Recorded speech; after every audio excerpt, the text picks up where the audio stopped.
우리 저기 오늘 희정이네요. 응? 희정이부터 할렐루야 샬롬 하고 우리 꿈동이들 아주 이쁘게 나와서 아주 눈을 동그랗게 뜨고 뒤에 쳐다보고 있는데 우리 기도하시겠습니다. 이쪽에 인사하시겠습니다. 이쪽에도 조만큼만 그죠? 3분 정도만 뒤에 딱 차면 아주 우리 교회가 그득할 것 같습니다. 우리 희정이부터 그래서 제가 의자를 많이 안 넣었거든요. 할렐루야 샬롬 하고 인사하십니다. 할렐루야 샬롬 샬롬 샬롬 샬롬 샬롬 샬롬 샬롬. 눈 안 맞춘 사람들 저하고 함께 하나님 사랑합니다 고백하십니다. 여러분 주 안에서 사랑합니다. 이거 하라고 그랬더니 다들 어떻게 하냐면 딱 해요. 시원하죠. 기지개를 피는 거죠. 이렇게 하고 그냥 안 내려. 다들 이렇게 하고 나면 이렇게 그냥 휙 내려버리더라고요. 예. 오늘은 뭐예요? Root of Life. 제가 그냥 제목을 잡아봤어요. 생명의 근원이라는 제목으로 빌립보서 1장 27절에서 30절. root라는 뜻이요. 예, 뭐 급진적 아니면 근본적 뿌리인데요. 그것이 또 요즘에는 또 굉장히 유행하는 유행어 외래어가 있습니다. radical, 예, radical of life. 너무 흔해서 제가 루트로 그 근본이 루트라고 합니다. 그래서 바꿔봤습니다. 우리 본문 우리 꿈동이들 같이 네, 한번 우리 입술로 고르닥 다시 한번 뜻을 새기면서 한번 같이 합독하십니다.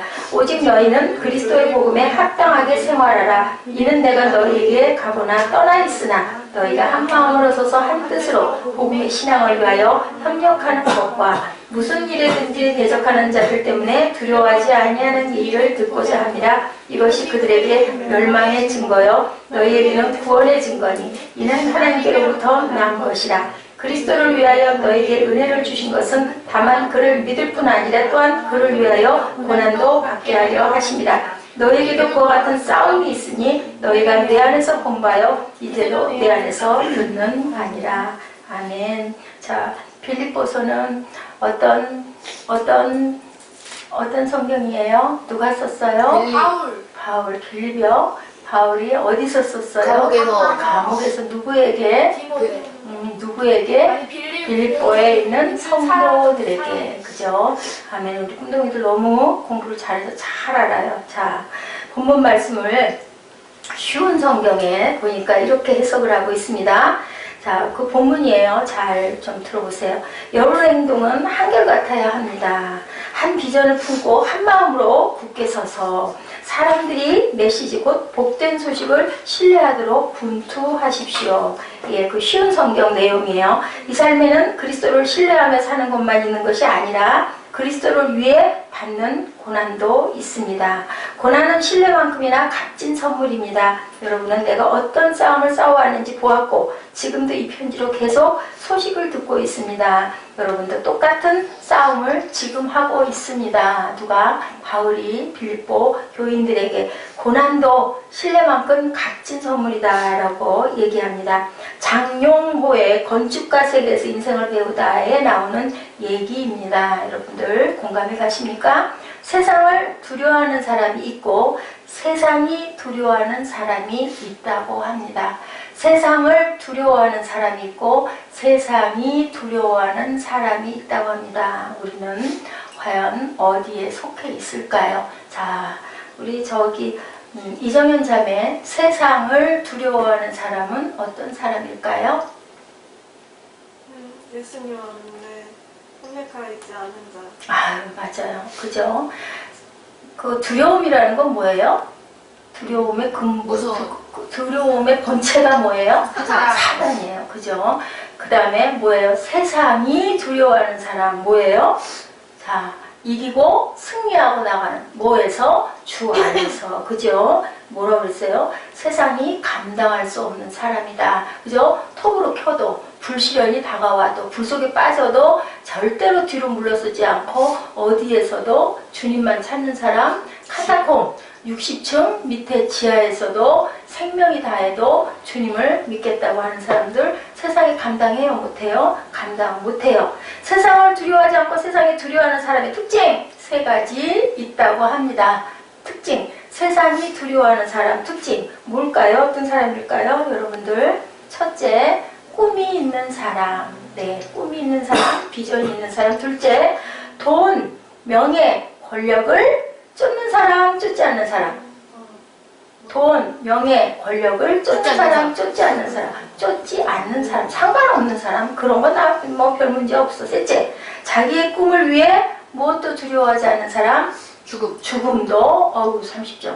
두려워하지 않는 사람, 그죠? 꿈이 있는 사람인데 그 꿈을 위해서, 그걸 이루기 위해서는 내가 죽어도 상관없다. 누가 그랬어요? 바울이 그랬죠. 나의 달려갈 길을 위해서는 내가 죽음도 두려워하지 않겠다. 그리고 돈, 명예, 권력 그런 거 별 볼 일 없어 라고 담대하게 선포하고 나아갈 수 있는 사람. 그렇다면 온전한 급진적 크리스찬의 삶은 과연 어떨까? 한마디로 말하면 오늘 본문 27절에 나와 있는 것처럼 27절이 뭐라고 그러세요? 그리스도의 복음에 합당하게 생활하는 것이다. 그런 사람이 어떤 사람? 세상이 두려워하는 사람, 꿈이 있는 사람, 그 꿈을 이루기 위해서는 생명도 불사하는 사람, 돈이나 명예나 권력도 상관없는 사람. 이런 사람은 어떤 사람? 어떤 사람?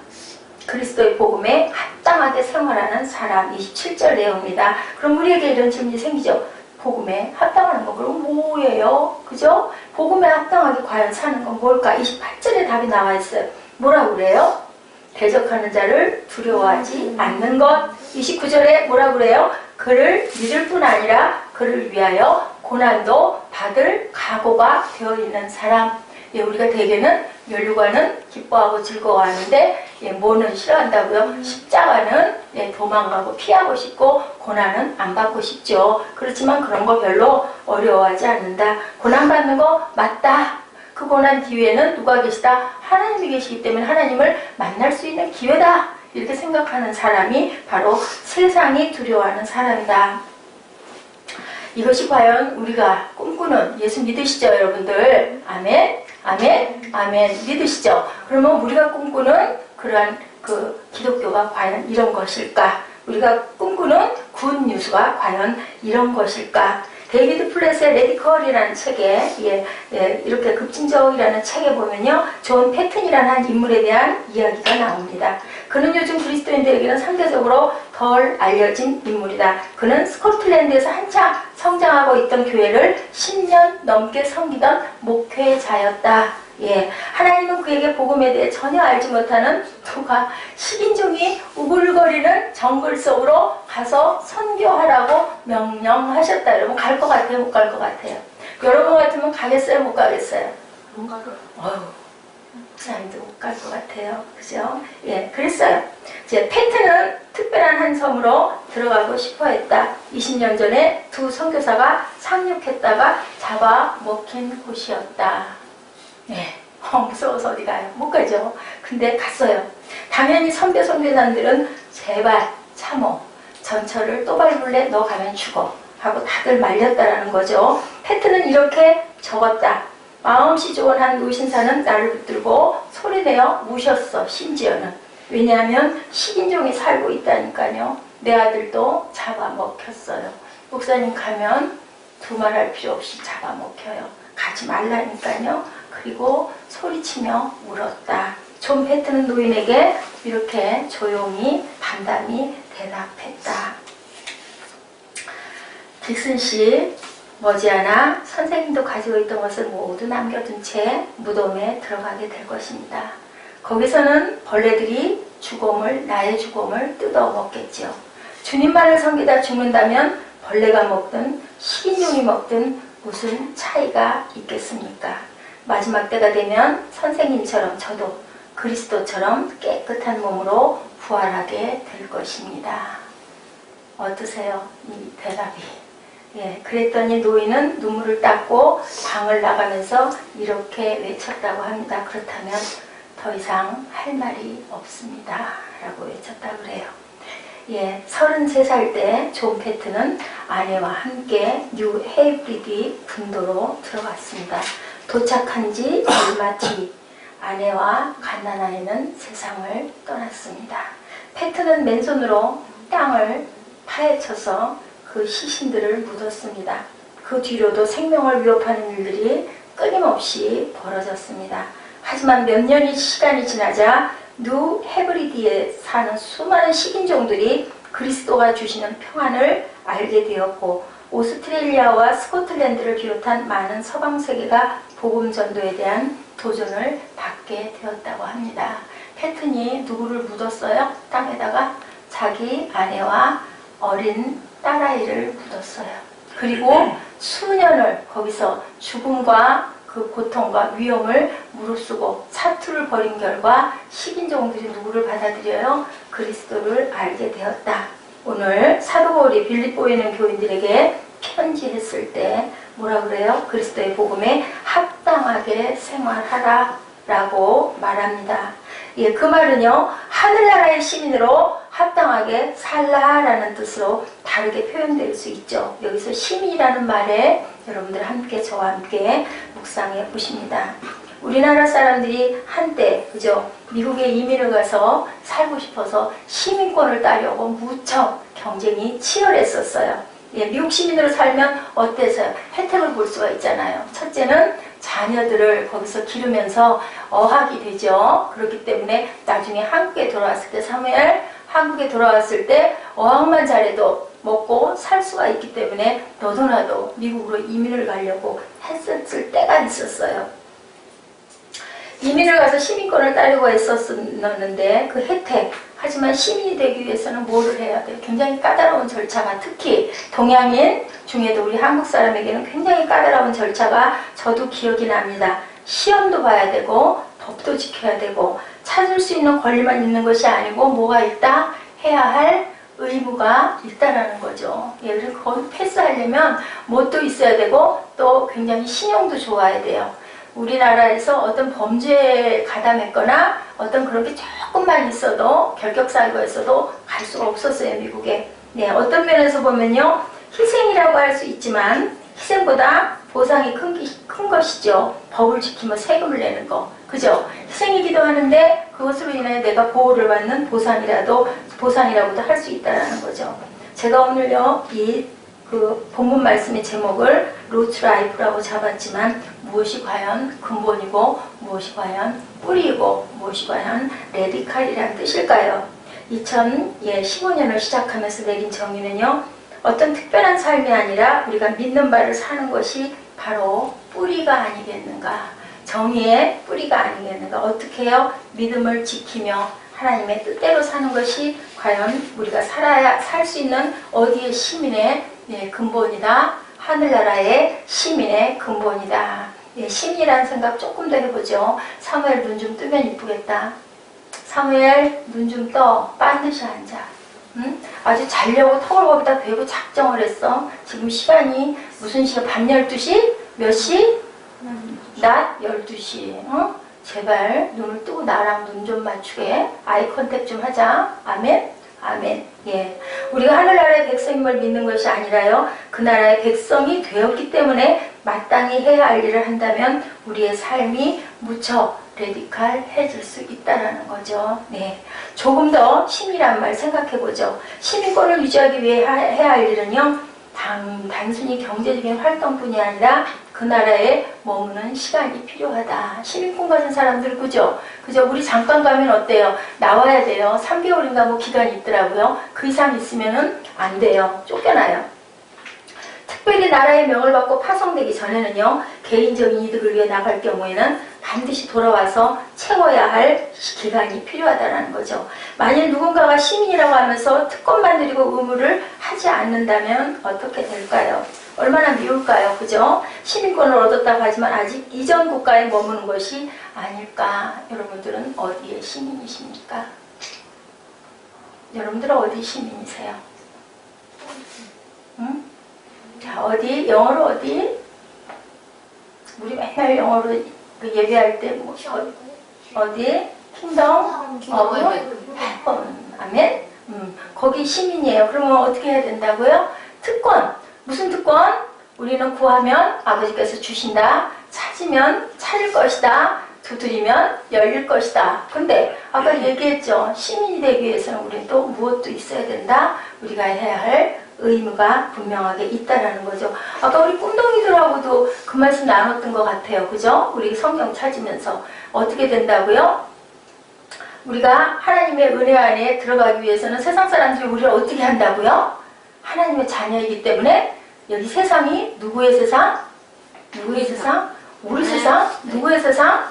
네, 그렇기 때문에 우리가 하나님, 예수님을 믿고 가면 누가 우리를 어떻게 한다고 그랬어요? 예수님이 우리를 구원하십니다. 구원하는데 그러다 보니까 세상 사람들이 어떻게 한다고 아까 나왔죠? 부자 어떻게 한다? 구원한다. 어떻게 한다? 자, 그거 맞추면 지금 50점 줄게. 미워한다! 희정이 딩동댕 50점. 미워할 것이다 그랬어요. 왜냐면 여기는 하나님의 나라가 아니기 때문에 미워할 것이라고 했죠.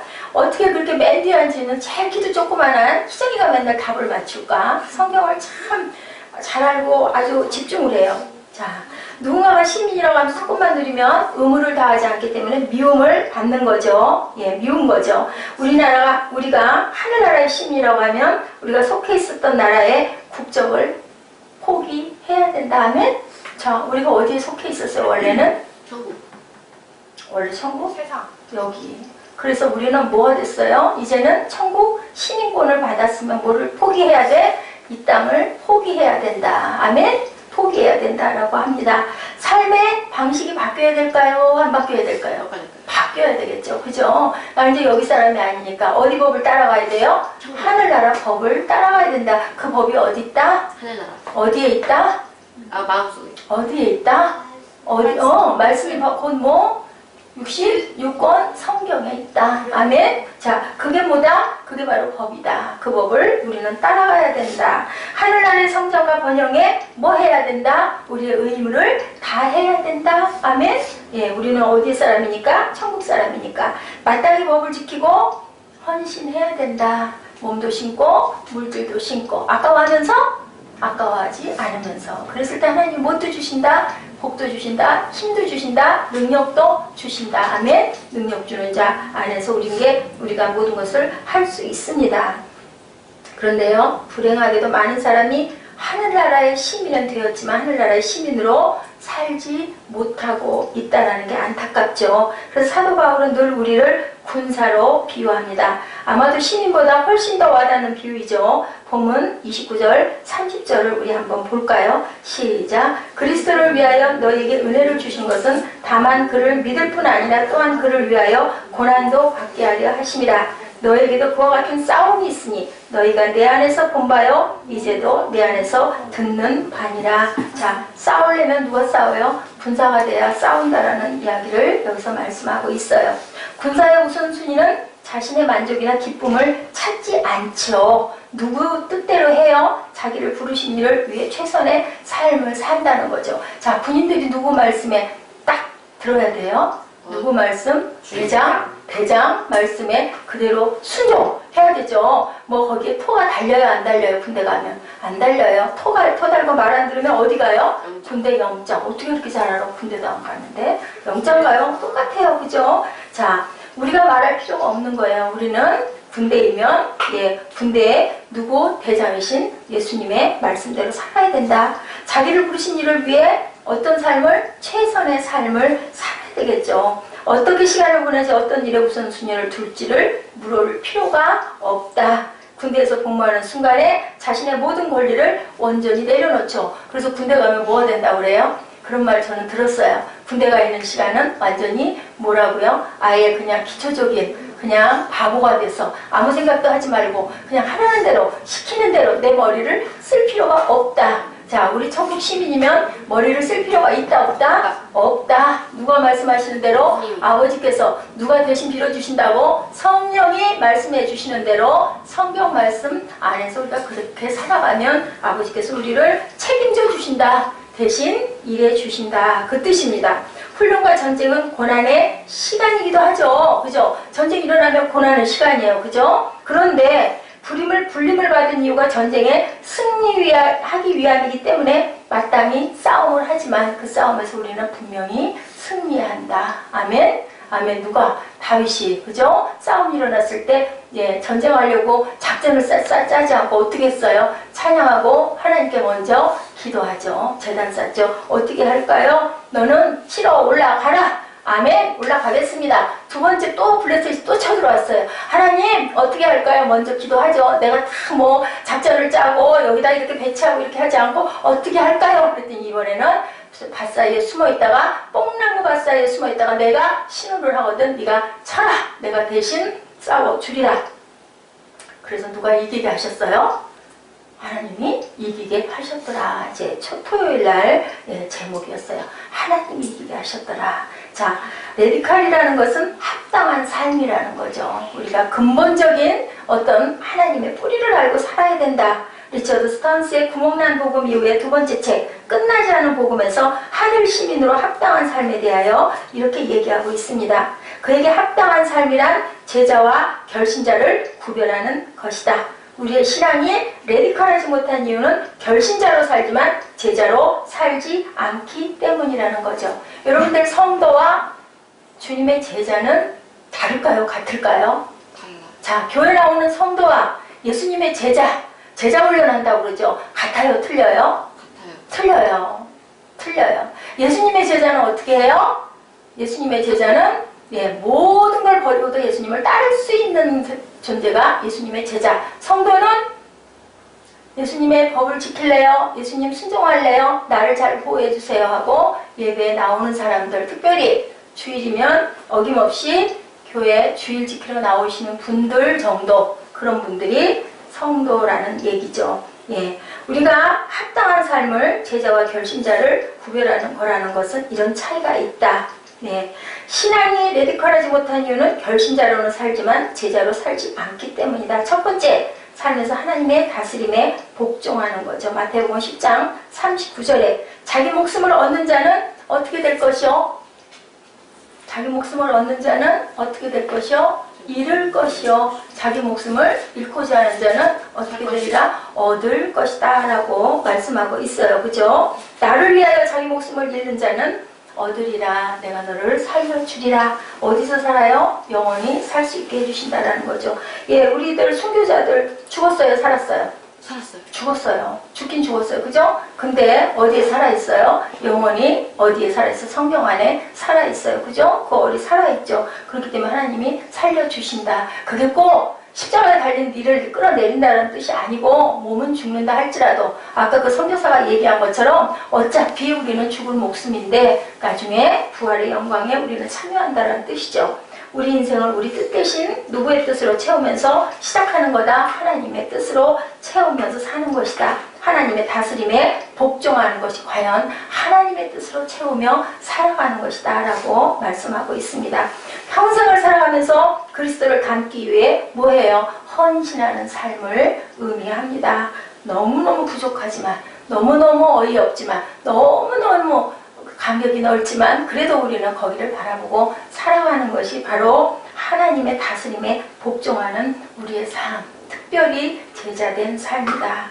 우리의 삶의 주인으로 그분이 인식되는 순간 어떻게 이전의 삶과 같은 삶을 우리가 살 수 있겠습니까? 사무엘, 똑같이 살면 될까요? 안 될까요? 안 되겠죠. 그죠? 열심히 노력해야 되겠죠.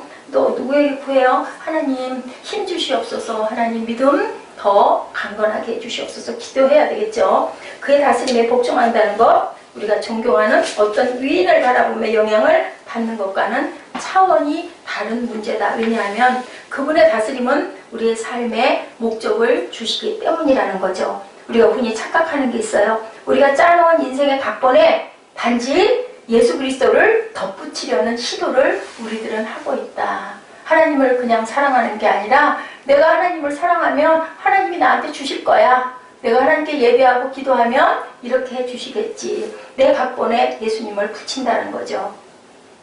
우리의 계획에 그분을 집어넣고 일주일에 한 번 예배를 드리고 가끔 기도하고 성경 보면서 의무를 다한 것으로 만족하려는 태도가 잘못됐다. 하지만 우리가 하나님께 합한 삶을 산다는 것, 누구처럼? 다윗처럼 현재 우리가 가진 모든 것, 우리의 관계, 삶의 계획 모두를 그분의 발 아래 내려놓는 것이다 라고 말씀합니다. 존 스토트의 책 기독교의 기본 진리에 이런 말이 나옵니다. 이 땅에서 순례의 여정의 끝이 가까우는 지금 내 생각이 어디까지 이르렀는지 우리 한번 나누어 보십니다. 그것은 하나님은 자기 백성이 그리스도처럼 되기를 바라신다라는 거죠. 아멘. 모본으로 오셨죠. 예수 그리스도께서 너희도 그렇게 살아라 라고 모본으로 주님을 보내주시고 그 그리스도를 하나님의 아들이라고 믿는 자는 내가 너희에게 구원을 이루어 주시리라 라고 말씀하시죠. 그리스도를 닮아가는 것이 하나님의 백성을 향한 하나님의 뜻이라는 거예요. 두 번째는 하나님의 가치가 다스리는 공동체를 형성하는 것이다. 두 번째는 사도행전 2장 46, 7절에 보면요. 초대교회에서 성령을 받고 하나님의 공동체를 형성한 삶이 소개되고 있죠. 너무 유명한 구절이지 않습니까? 우리 한번 읽어볼까요? 사도행전 2장 46, 7절입니다. 우리 함께 찾으신 분 저와 함께 합독하십니다. 날마다 마음을 같이하여 성전에 모이기를 힘쓰고 집에서 떡을 떼며 기쁨과 순전한 마음으로 음식을 먹고 하나님을 찬미하며 또 온 백성에게 칭송을 받으니 주께서 구원받는 사람을 날마다 더하게 하시리라. 거기에 뭐가 있기 때문에 모든 사람들이 하나님을 칭송했을까요? 거기에 뭐가, 그 사람들에게 무엇이 있기 때문에? 기쁨. 아멘. 30점. 자기 점수는 자기가 계산을 하세요.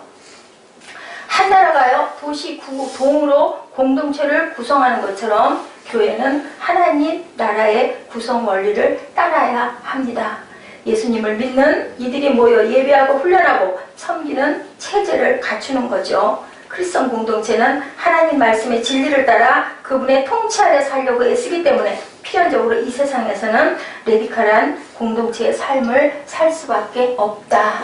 근본적인 하나님의 법대로 다스림을 받는, 그래서 세상이 우리를 미워할 수밖에 없다라고 주님이 말씀하십니다.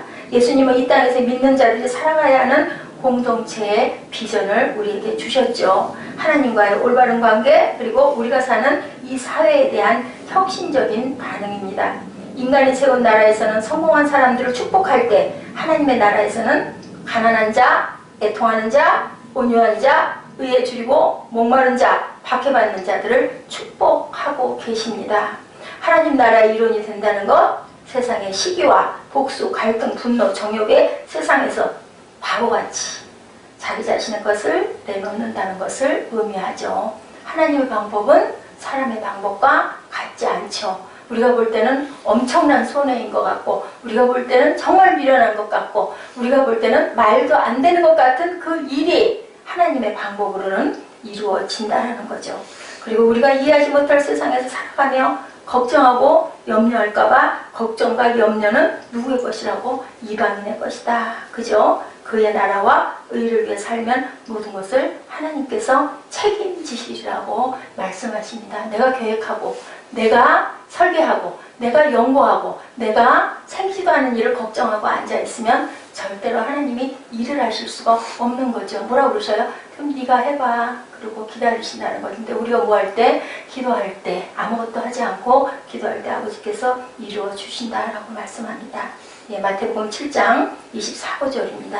남에게 대접을 받고자 하는 대로 너희도 남에게 대접하라. 7장 12절입니다. 누구든지 나의 이 말을 듣고 행하는 자는 그 집을 어디에 지어요? 반석 위에 지은 지혜로운 사람 같으리니 비가 내리고 창수가 나고 바람이 불어 그 집에 부딪히되 무너지지 아니한다라고 말씀하세요.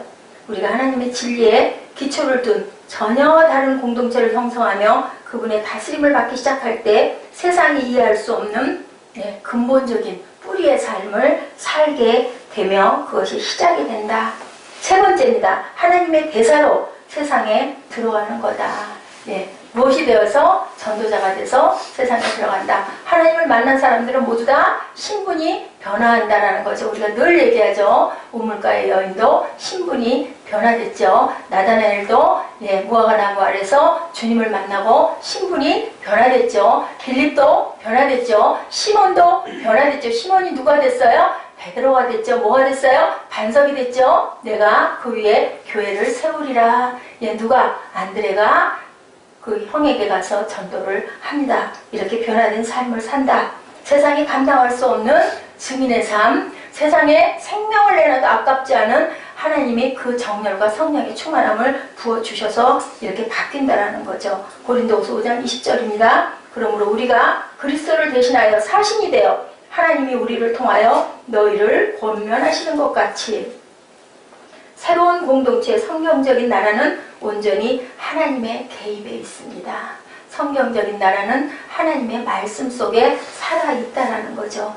죄악된 세상에 선지자를 보내시고 예수 그리스도를 보내심으로 말미암아 성소와 지성소를 막던 휘장이 갈라지고 하나님의 관계를 회복하게 하신 하나님이시라는 거예요. 버릴 수 없기 때문에 이제 우리가 세상으로 나가 하나님의 대사가 돼서 그 관계를 회복하라고 부르시는 거죠. 부활하신 예수님께서 왜 이 세상을 떠나셨을까요? 바로 우리가 세상으로 들어가 하나님의 나라를 이루도록 하기 위해서 떠나시죠. 내가 나중에 너희에게 다시 오리라. 뭐를 예비하고? 처소를 예비하고 다시 오리라 라고 우리에게 마음에 안 잊혀서 뭘 주고 가셨어요? 성령님을 보내주시고 가셨습니다. 우리는 믿음으로 구원을 받은 결신자로 만족하는 것이 아니고요. 우리의 구원하신 하나님의 계획 속에 뛰어들어가야 한다는 거죠. 하나님은 계획은 늘 이 세상에 있다는 겁니다. 에베소서 2장 8절에서 10절의 말씀을 여러분들 유심히 보시기 바랍니다. 에베소서 2장 8절에서 10절입니다. 너희는 그 은혜에 의하여 믿음으로 말미암아 구원을 받았으니 이것은 너희에게서 난 것이 아니요 하나님이 무엇이다? 하나님의 가로 무엇이다? 자, 우리 꿈동이들 알 것 같은데 하나님의 자, 오늘 뭐 받았어요, 여러분들? 선물. 네, 선물이다. 우리 30점 줍니다. 행위에서 난 것이 아니니 누구든지 자랑하지 못하게 하려 함이라. 제 근본적인 삶, 핵심적인 삶. 어원에는 뭐예요? 뿌리. 우리가 믿음의 뿌리를 갖고 있어야 된다. 리처드 스티븐스 월드비전 기부자들에 위한 모임에 이런 말을 했습니다. 하나님이 가장 바라시는 것은 우리가 가난한 사람들을 돕는 것이 아닙니다. 하나님이 가장 바라시는 것은 우리가 가난한 사람들을 어떻게 해야 된다? 가난한 사람들을 자 생명이 뭐예요? 어떻게 했을 때 우리 15장에서 포도나무에서 뭐였어요? 중심이 뭐였어요? 무엇을 생명 안에서 무엇을 했을 때 생명이 살아난다? 뭐 했을 때? 기도. 사랑했을 때, 그죠? 중심이 사랑이었었어요. 야, 돕는 게 아니고 그들을 사랑해야 된다. 우리가 그들을 사랑한다면 그들을 도울 수밖에 없다라고 이렇게 얘기했어요. 예수님의 공생애를 보면요, 사람들을 다 사랑하셨습니다. 사람들은 예수님에게 치유의 대상이 아니라 사랑의 대상이었다라는 거. 그래서 치유 상담을 한다, 병원 있다 해도 거기에서 완벽하게 치유 상담 쪽에서 낫는 일이 없고요. 어떻게 했을 때 낫는다? 사랑으로 돌볼 때 낫는다고 말씀하시죠. 예, 사랑 때문에 안타까운 마음으로 말씀을 전하셨고요. 그 사랑 때문에 사람들을 고치지 않으면 안 됐던 거죠. 왜요? 너무 불쌍해서. 너무 긍휼했기 때문에 요한복음 13장 34절 말씀이 예수님의 사역을 가장 간명하게 요약하는 말이 된다는 거죠. 내가 너희를 사랑한 것 같이 너희도 서로 뭐해라? 사랑해라. 예, 오늘 본문에 보면요, 싸움이라는 말씀이 나오죠. 말씀을 묵상하는 중에 사랑과 싸움이 참 안 어울리는 말처럼 보이지만 어때요? 사랑하기 때문에 부부싸움을 합니다. 아멘? 예, 전혀 관심이 없는 사람하고는 싸울 이유가 없죠. 그래서 싸울 수밖에 없다. 사랑하기 때문에 싸운다. 29절이죠. 그리스도를 위하여 너에게 은혜를 주신 것은 다만 그를 믿을 뿐 아니라 또한 그를 위하여 고난도 받게 하려 하심이라. 30절입니다. 너희에게도 그와 같은 싸움이 있으니 너희가 내 안에서 본 바요 이제도 내 안에서 듣는 바니라. 하나님께서 우리에게 은혜를 주신 이유는요, 그리스도를 위하여 고난을 받게 하려 합니다. 싸움도 있다. 싸울 것도 감당해야 된다. 리처드 스탠스의 책에 소개된 아들 피트의 설교입니다. 영적 보디빌더들이라는 제목이에요. 보디빌더들은요, 울퉁불퉁한 근육과 번쩍거리는 건강한 피부색을 떠올리고 뭐예요? 근육을 키워요. 어머, 놀라웠어요. 제가 이거 보다 보니까요, 하루에 밥을 18번이나 먹는다고 합니다. 18번을 어떻게 먹을까요? 잠자는 시간 빼면은 깨는 시간이 얼마나 돼요? 한 16시간 될까요? 8시간을 보면? 그러면 18번 먹으려면은 1시간에 한 번씩 밥을 먹어야 된다는 얘기야. 먹는 시간도 있을 건데, 예, 그 사람들은 어떻게 해야 돼요? 그냥 이 사람들은 운동선수도 아니죠. 세상에서 가장 힘센 사나이 선발대회에서 하듯이 근육을 이용해서 트럭을 끌어당기거나 자동차를 들어올리는 것도 아니고요. 다만 뭐만 해요? 그냥 다니면 돼요. 보여주고 다니는. 그 역할을 하려고 하루에 18번씩 밥을 먹고 근육을 키우고 있다는 거죠. 예, 그게 바람직할까요? 자, 사랑한다고 생각한다고 사랑이 아니듯이 우리가 성경 지식을 쌓고 성경 공부를 한다고 말씀을 많이 줄줄 외운다고 그것이 크리스찬의 삶을 사는 것은 아니죠. 남들에게 보여주기 위한 것이죠. 아까 보디빌더들 그런 게 신앙은 아니라는 말씀을 드리는 겁니다. 우리가 근본적인 삶은 우리에게 만연해 있는 이분법적 사고를 뛰어넘는 것이다. 어떤 사람이 교회 와서 예배 드리는 것을 보며 종교 생활한다고 생각하는 것이죠. 또 종교가 뭐니? 나 기독교 일요일에는 교회가 종교 생활입니다. 이게 크리스찬 맞을까요? 아닐까요? 아니죠. 그렇게 해서는 안 되는 거죠. 종교 생활이라는 건요, 시간과 공간을 정해놓고 살아간다는 거죠. 예배를 드리는 날과 예배를 드리는 공간이 정해져 있다. 크리스찬들은 어떻게 해야 된다? 삶이 예배가 돼야 한다. 어느 자리에서나 예배할 줄 알아야 된다. 내가 맡은 부분에서 최선의 삶을 살아낸다. 누구에게 의지하여? 아버지께 의지하여. 누구의 방법으로? 아버지의 방법으로. 아버지가 기뻐하시는 믿음이 없이는 너희를 내가 기뻐하지 않는다라고 말씀하시죠. 그 마음으로 살아가라는 거죠. 자, 신부님들과 스님들은 자신들이 결혼하지 않는 것으로 기독교에는 다른 종교적 차이를 두려워하지만 진정한 신앙생활이라는 건요, 우리의 삶에서 이루어져야 한다고 말씀합니다. 삶이 종교이고 그가 신봉하는 종교가 삶이 될 때 우리는 신앙생활을 하고 있다라고 얘기할 수 있는 거예요. 자, 목사와 평신도의 구별, 주일과 평일도 차이가 나서는 안 된다라는 거죠. 과연 이렇게 이루고 여러분들 사실 수 있겠습니까? 어떻게 해야 될까요? 최선으로 열심히 그 마음을 품고 살아가야 되겠죠. 교회에서는 예배를 드린 사람으로, 일터로 돌아오면 일하는 사람으로, 또 가정으로 돌아오면 가정에 열심히 식단을 짜고 아이들에게 헌신하는 삶을 살아야 그것이 레디컬하다, 본질에 충실하는 삶이라는 겁니다. 진정한 신앙생활이라는 거, 그죠? 우리가 예배하는 날이 그렇지 않은 날에 침투해서 영적으로 점령해 나가는 거예요. 예배하는 날이 그렇지 않은 날 속에 들어가서 예배하는 날로 그렇지 않은 날들을 바꿔가는 거죠. 예배하지 않는 날 속에 예배하는 날이 그냥 흡수가 돼버리는 게 아니라 항상 그런 얘기하죠. 세상과 구별돼야 되고 세상에서 다른 나의 삶이 세상 속에 녹여져서 그들을 변화시켜야 된다라는 말씀이죠. 주님을 만난 거룩함의 체험이 일상으로 번져나가는 은총이 있었을 때 우리가 진리 안에 자유한 삶을 살 수 있다. 이게 바로 종교개혁의 정신입니다. 종교개혁은요, 일터에서 구별해놨던 예배 시간을 더는 구별하지 않겠다라는 뜻이에요.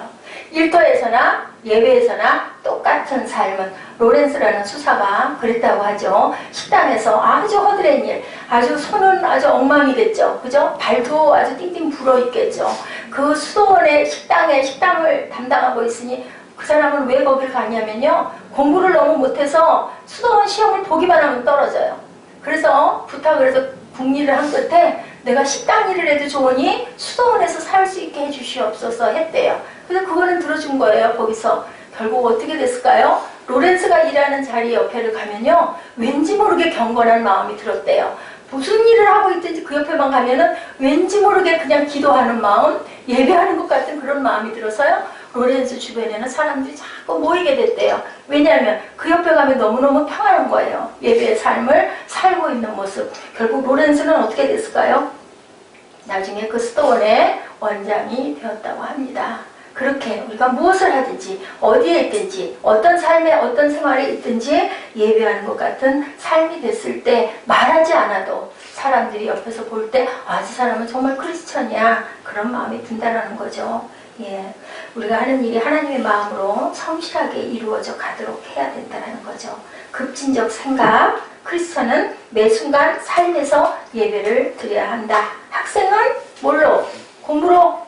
여러분들 아멘? 아멘. 그리고 또한 직장인은 일하면서 예배해야 한다. 주부는 가정에서 예배해야 한다. 예배한다는 것은 뭘까요? 하나님을 생각한다. 하나님을 사랑한다, 하나님께 영광 돌린다. 이것이 바로 예배라는 거죠. 예, 아무리 성적을 올리는 방법이 있어도 하나님 방법이 아닐 때는 해서는 안 된다는 겁니다. 아무리 돈을 벌 수 있는 방법이 있어도 하나님이 기뻐하지 않는 일은 해서는 안 된다는 겁니다. 오늘 당신에게서 온전한 삶을 산다는 것은 과연 무엇인지 여러분들 각자 자리에서 깊이 생각해 보시기 바랍니다. 여기서 대답할 때 우리는 비로소 크리스찬의 삶을 사는 거죠. 히브리서 11장 1절에서 11절 말씀 안에 6절이죠. 믿음이 없이는 하나님을 기쁘시게 하지 못하나니 하나님께 나아가는 자는 반드시 그가 계신 것과 또한 그가 자기를 찾는 자들에게 상 주시는 이심을 믿어야 할지니라. 네. 하나님께 인정받기 위해 무엇이 필요하다고 생각하십니까? 라고 누군가가 설문조사 7,000명의 청년들을 대상으로 했다고 합니다. 응답자의 60%는 선행을 해야 한다고 했대요. 정답인 믿음이라고 말하는 사람은 극소수였다고 합니다. 우리가 생각할 땐 그죠? 세상에서 선하게 살면 하나님이 기뻐하시는 방법대로 사는 것인데 그것이 아니라 믿음이 없이는 하나님을 기쁘시게 할 수 없다. 지난번에 그랬어요. 사울왕 하나님이 버리셨죠. 예, 사울왕을 이기게 해주시면서 그 적을 다 죽여라 그랬어요. 근데 안 죽였어요. 안 죽여 살려줬어요. 그윽하게 아주 너무 착한 마음으로 선대해서 생명 살려줬으니까 좋은 거잖아요. 하나님 보시기에 좋은 거죠. 예, 살렸으니까 보라자매. 그죠? 좋은 거예요. 근데 어떻게 했어요? 결국은 그렇게 불순종함으로 사울은 하나님께 버림을 받습니다. 아버지가 죽여라 하면 죽여야 되는 거예요. 우리가 볼 때는 어머나 사람 생명 살렸는데 왜 내가 버림을 받아요? 근데 그렇게 돼서 나중에 어떻게 했어요? 이스라엘 민족이 엄청나게 많은 숫자가 죽은 거예요. 그 사람을 살려놓음으로 인해서, 그 적군을 살려놓음으로 인해서.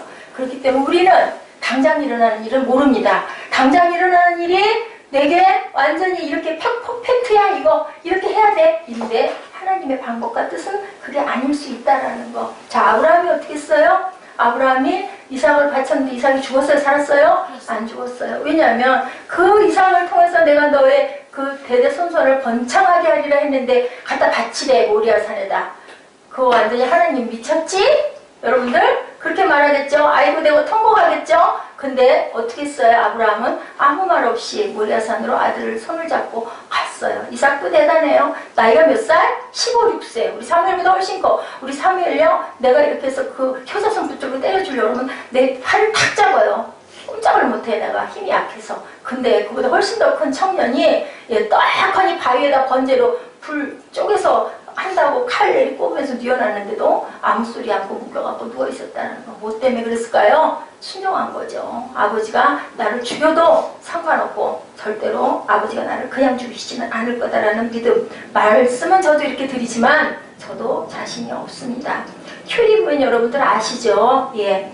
노벨상을 받았죠. 라듐이라는 물질을 발견하고 그 연구원 공로로 노벨 화학상을 받았어요. 기자가 와서 얼마나 기쁘십니까? 라고 물어봤더니요. 퀴리 부인이 그렇게 대답했대요. 아니요. 내게 상이가 무슨 필요가 있어요. 나에게는 시설이 좋은 연구소가 필요합니다. 라고 얘기했대. 난 상 같은 거 별 문제가 없다. 나는 연구해야 되니까 좋은 그러한 연구소를 주는 게 내게는 필요하다. 과학자에게 필요한 것은 연구소이지 훈장이나 명예가 아니라는 거죠. 구원에 필요한 것도 오직 무엇뿐이다? 믿음뿐이다. 선한 행위와 높은 지위와 돈과 명예로는 절대로 구원을 받을 수가 없다라는 거예요. 여러분들 하나님의 방법으로 사시기 바랍니다. 예수께서 기도하실 때 우리에게 가르쳐 주셨죠. 어떻게 했어요? 자, 우리 주기도문 앞에 어떻게 해요? 예, 제일 먼저 어떻게 해요? Father in heaven 뭐라고 얘기를 해요? 하늘에 계신 우리 아버지시여. 우리는 그렇게 고백해요. 우리 육신의 아버지도 있지만 예수님이 그러셨죠. 누가 나의 보친이고 누가 나의 형제와 자매냐. 하늘나라의 아버지를 아버지로 삼는 자들이 내 모친이고 내 형제 자매다라고 얘기했습니다. 예, 예수께서 대답하시되 너에게 이르노니 죄를 범하는 자마다 죄의 종이다 말씀하시죠. 에베소서 2장 2절 3절에는 그때 너희가 그 가운데 행하여 이 세상 풍속을 쫓고 공중에 번제 잡는 자를 따랐으니 지금 불순종의 아들들 가운데 역사하는 영이라. 뭐예요? 사단의 영이라고 말씀하십니다. 요한복음 1장 12, 13절입니다. 영접하는 자 곧 그 이름을 믿는 자들에게는 하나님의 자녀가 되는 권세를 주셨으니 혈통으로나 육적으로나 사람의 육으로 나지 아니하고 오직 하나님께서부터 난 자들이다. 갈라디아서 3장 26절입니다. 너희가 다 믿음으로 말미암아 그리스도 예수 안에서 하나님의 아들이 되었으니 특권적인 신분을 말씀하고 계십니다. 예수를 믿으면 하나님께 속한 하나님의 로얄 패밀리가 된다는 거 잊지 마시기 바랍니다. 에베소서 2장 19절입니다. 그러므로 이제부터 너희가 외인도 아니고 손도 아니고 오직 성도들과 동일한 시민이요 하나님의 권속이라. 하늘나라에 가면 우리는 전부 다 성도예요. 성도. 하나님이 세상을 이처럼 사랑하사 독생자를 주셨으니 그를 믿는 자마다 멸망치 않고 영생을 얻게 하려 함이다 라고 말씀하시죠. 저희의 넘어짐으로 구원이 이방인에게 이르러 이스라엘로 시인하게 함이니라. 저희의 넘어짐이 세상의 부요함이 되거든 하물며 저희의 충만함이리요. 아버지께서 우리를 충만하게 늘 지키시고 항상 우리를 눈동자같이 보호하시고 너는 내 자녀야. 천국에 너는 이름이 있어. 너는 하늘나라의 법대로 살아야 돼. 그 법은 내가 너에게 알려주고 왔지. 그리고 네가 못 깨달을 때 내가 너에게 성령을 주고 오지 않았니? 마음으로 구해라. 그러면 내가 너에게 확실한 길을 보이리라고 오늘 이 시간도 여러분과 저에게 말씀하고 계십니다. 외인도 아니고 손도 아니고 성도이며 동일한 시민이고 하나님의 권석입니다. 우리는 땅의 사람이 아니고요. 하늘의 사람이에요. 여기는 우리가 잠깐 있다가는 어디예요? 예, 여행지, 순례자들이라는 것을 잊지 마시고요. 하나님이 우리를 이처럼 사랑하사 독생자까지도 아낌없이 십자가에 못 박으셨다는 것을 절대로 잊지 마시기 바랍니다. 기독교는요, 하나님의 은혜고 믿음으로 구원받는다라는 거. 선행으로 구원받는 게 아니라 그 행위로 받는 게 아니라 오직 믿음으로 구원받는다는 것을 절대 잊지 마시기 바랍니다. 기도하십니다. 영원히 찬송과 영광을 받으실 주님, 우리를 구원해 주시고 베풀어 주신 하나님께 찬양과 감사를 올려